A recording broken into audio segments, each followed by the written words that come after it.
In this video, we're going to talk about improving the employee experience. In another video, we talked about what it is exactly, so now let's talk about making it better.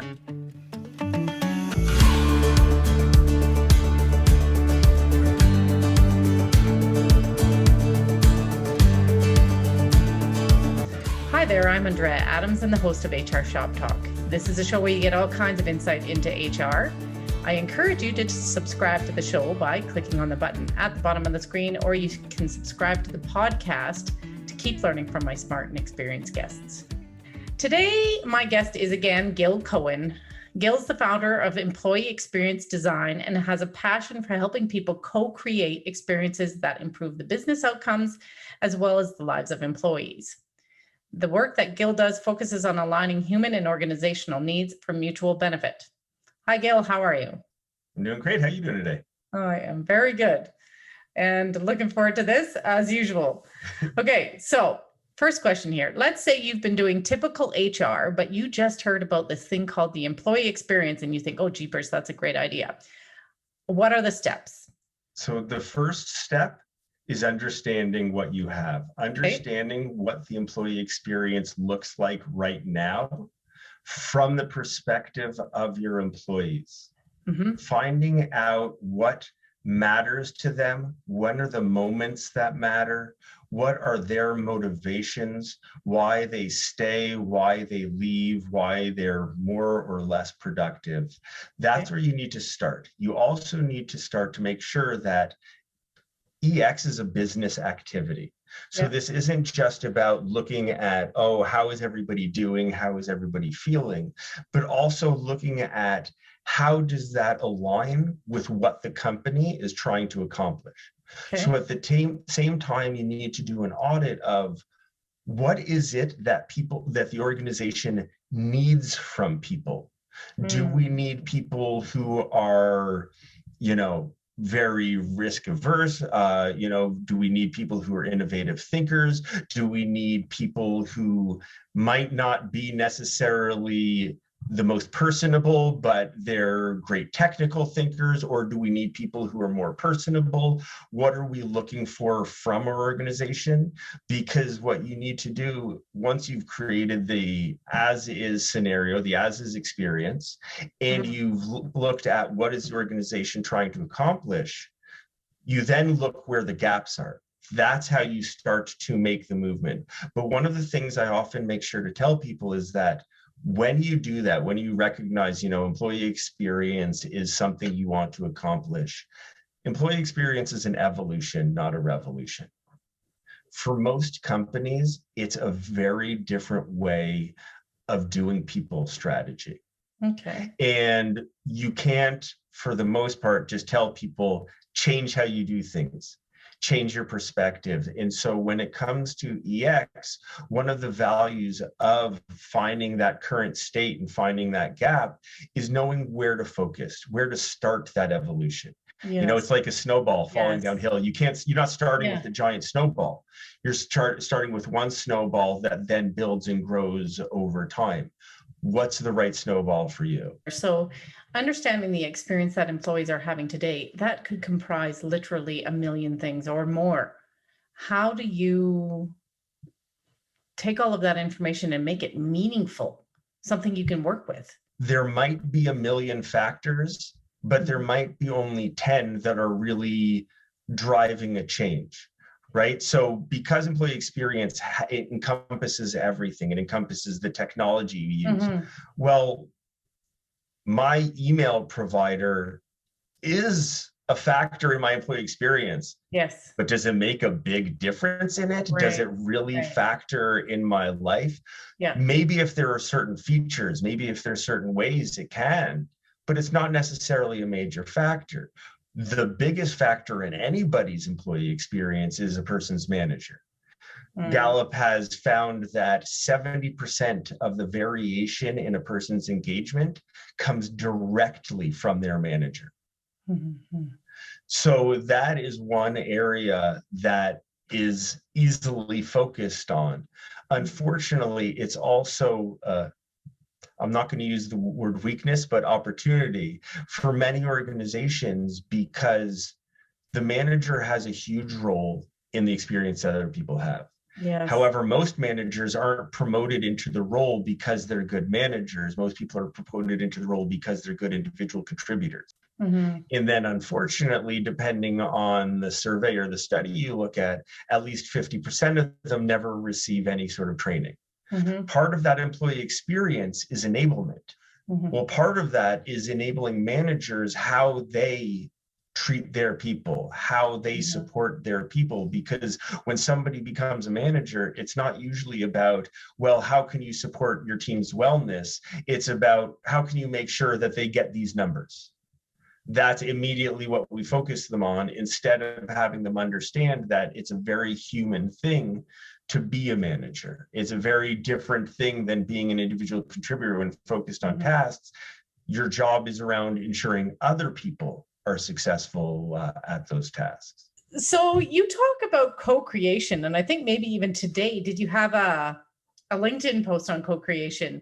So can you expand on that more? And at its heart, what it's about is including the end user in the design process. So understanding that instead of telling people, this is how we're going to organize, this is how we're going to do everything, that there's needs to be a top-down aspect to it, because there needs to be a general direction. Right. But then there also needs to be room for employees to drive that direction. Mm-hmm. Because at minimum, authorship drives ownership. The more people feel part of the creation process, they feel like they then own it. It's a very different experience having your manager tell you, these are the rules, versus having your manager sit with the team and decide together, these are our ground rules for working together. But when everybody decides on the rules together, then everybody owns the rules. It makes it easier for people to hold each other accountable. Mm-hmm. Whereas the accountability direction, when the manager owns the rules, is one direction. Yes. And so that limits then ensuring that people stay on track. Something that you said there got me thinking about leadership and co-creation. And I think if leadership is very clear about what it is they need, I think you could get a ton of energy from employees and that on their part of the co-creation. But that clarity part on behalf of leadership, is that hard? For some leaders. Okay. It's so for clarity, that's one of the important values of the CEO, is that they need to filter that clarity down. They need to have a crystal clear vision of what they're trying to accomplish, which then they pass to their teams. A clear vision will pass directly to the frontline employees. Mm-hmm. They will understand what they're trying to accomplish. When you are done defining your employee experience and the employee experience you're striving for, what do you have? Like, is there a document? Like, what does this look like? It looks like, for the most part, a journey map. Okay. Now, there are other smaller documents about like current states in terms of, goals, et cetera, in terms of around the organizational direction. Mm-hmm. But by creating a journey map, it encompasses more of those. Like you said, there's a million things that can be part of it. Mm-hmm. And surveys don't capture that. The surveys lack the nuance. Yes. So there's no number that you can point to and say, this is our employee experience is great because we're at an 8.5 this month. Mm-hmm. There are numbers you can point to that are business numbers that you can look to that, hey, this year we made more than last year, and the employee experience was a fundamental part of that. Mm-hmm. That's where the metrics really come in. And the reality is that that's true of every company. Most just don't realize it. Yes. Your bottom line is a measure of your employee experience. You just don't know how to connect the dots. In there, you talked about a journey map, and I'm not sure that everybody's going to know what that is or what that looks like. Do you have any suggestions on where someone could go to find that? I would say honestly, Google is Google just it? would be a quick way. Okay. Journey mapping. It comes from the world of customer experience, Yeah. but it is a visualization of the journey an employee goes through. It can be a set period of time. You can create a Mhm. journey map around candidate experience. You can Yeah. make a journey map around specifically performance management Yeah. you can make one over the broad life cycle, and it captures what the person is feeling, thinking, doing, saying through that time period. If you found this thought-provoking, subscribe to see all the episodes and comment. Have you worked somewhere with a great employee experience? Tell us about it in the comment section. You can't do everything at once. And at some point while we've been talking, you talked about the snowball. How do you decide what's at the core of the snowball, where you start? That comes from the data you collect in that journey map and in the Okay. current state analysis and comparing it to where the organization is trying to go. And something is just going to emerge from that is more compelling than everything else, or is a more key driver? And yes, there is, at least in all the times that I've done it, there is at least one thing, and there are techniques to boil that down to figure out what that is, but there's generally at least one thing that you can start with that will make a targeted difference.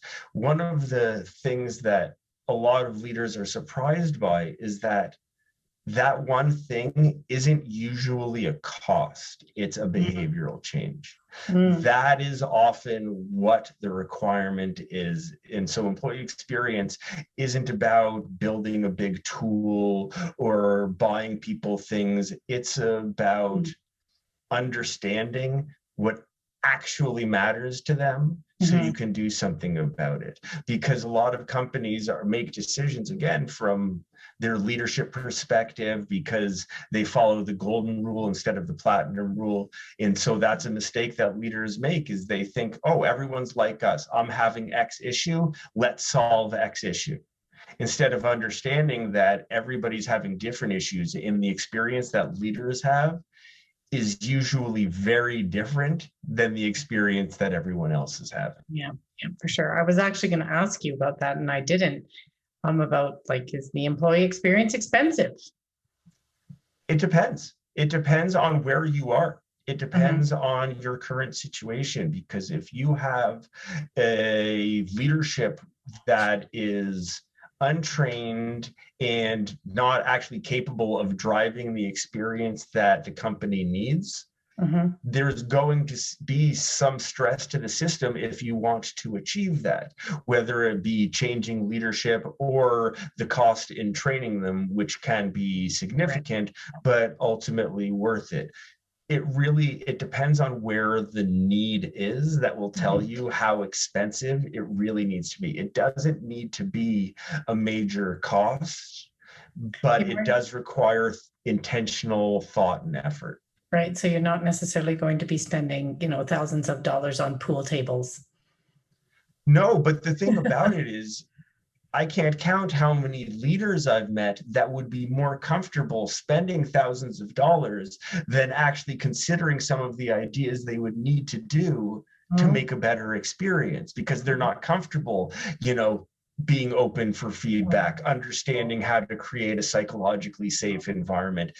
They don't get those things. So if they can just pay some money, that makes things easier than asking the hard questions. How do you measure the employee experience? We've talked about that it's hard to measure. It's not satisfaction. It's not engagement. So how do you, have your finger on the pulse? So I'm not sure, because for me, often, and this may just be my own bias and in my own mind, but when I think of measurement, I think of, again, something quantitative, something that you can put a number to, whereas a number on something that is so complex is an oversimplification. Like I said, there are business numbers that are all being driven by the employee experience, but there's no, and maybe somebody has it that I know of that I just haven't seen it yet, and I'm very open to that, but there's no number that can determine, how is the company doing on employee experience. Are people being retained? Are they productive? And for me, the biggest informal measure, I've never heard of a company being able to actually measure this, but my biggest informal measure is the number of people in the company that are feeling Smondays. Because that feeling on Sunday afternoon, Yeah. if you have nobody feeling that, you must be doing something well. I typically do not jump in with my own thoughts on this, but around the employee experience, it's so critical for all HR programs that we are measuring and reporting and making our case for the work we do. And I think we'll have to do that around the employee experience as well. And it may just be a more complex reporting than just, employee satisfaction or engagement scores. Yeah, it would be more of a complete dashboard than it could be any individual number.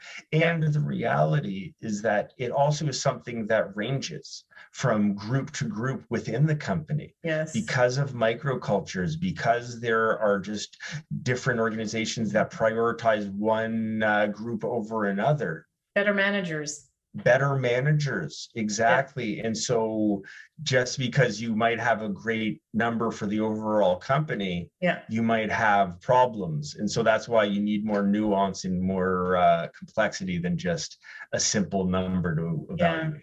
If someone wanted to know more about the employee experience, they've gained probably a lot of information watching these videos we've done, but where could they go to get more information about the EX? So my two favorite books on the topic are, one is written by Jacob Morgan. I believe it's called The Employee Experience Advantage. And then the other one, I'll be honest with you, I always forget the full name of it, but I think it might just be called Employee Experience. And then there's a longer caption after it, written by Tracy Maylett and one other individual. That's actually my preferred one. I'm a very big fan of that book. I think it really captures a lot of the important concepts around employee experience. I would be remiss without plugging my own long form article from a company, itacit.com. I published a couple of long form articles talking through a lot of the ideas we've discussed and expanding on, what is the employee experience and how to improve it in your company.